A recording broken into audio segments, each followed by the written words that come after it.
Prosperity promises and exploitation.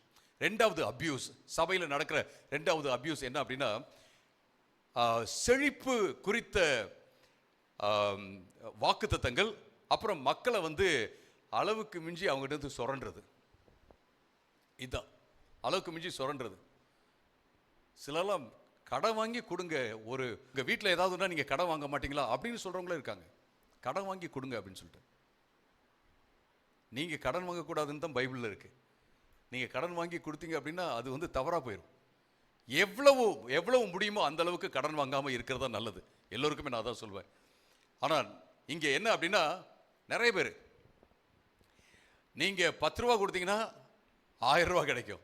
நீங்கள் இன்னைக்கு seat offering போடுங்க, விதை காணிக்க போடுங்க, என்ன செய்யும், உங்களுக்கு கிடைக்கும். நிச்சயமாக கொடுங்கள், அப்பொழுது கொடுக்கப்படும். தேவனுடைய வார்த்தை. நம்ம ஆண்டவருக்கு கொடுக்கும் பொழுது ஆண்டவர் நிச்சயமாக கொடுப்பார்.